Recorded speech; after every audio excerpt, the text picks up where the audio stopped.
दहिसरमधून एक महत्त्वाची बातमी आहे। तेजस्वी घोसाळकरांचा प्रचार हा वादामध्ये सापडलाय। शिवसैनिकांनी तेजस्वी घोसाळकरांच्या प्रचारावर आक्षेप नोंदवलेला आहे। तेजस्वी घोसाळकर यांनी भाजपमध्ये प्रवेश केला आणि त्यानंतर प्रभाग क्रमांक 2 मधून त्या निवडणूक लढवणार आहेत हे जवळपास निश्चित झालंय। तेजस्वी घोसाळकरांनी या प्रभागामध्ये प्रचार सुद्धा सुरू केलाय। समाज माध्यमांवर त्यांच्यासोबत एका पोस्टरवर त्यांचे पती हे अभिषेक घोसाळकर त्यांचं सुद्धा छायाचित्र पाहायला मिळते।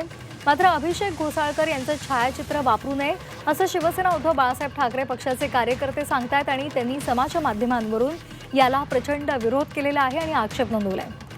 खासदार संजय राऊत यांनी सुद्धा तेजस्वी घोसाळकरांवर टीका केली आहे। अभिषेक घोसाळकर हे निष्ठावंत शिवसैनिक होते, त्यामुळे तेजस्वी घोसाळकरांनी त्यांचा फोटो न वापरता मोदी शहांचा फोटो वापरावा असा टोला राऊतांनी लगावलाय। शिवसेनेचा पक्ष सोडला, त्यांनी आपल्या निष्ठावान शिवसैनिक पतीचा फोटो लावून मतं मागू नयेत। त्यांनी मोदींचा लावावा,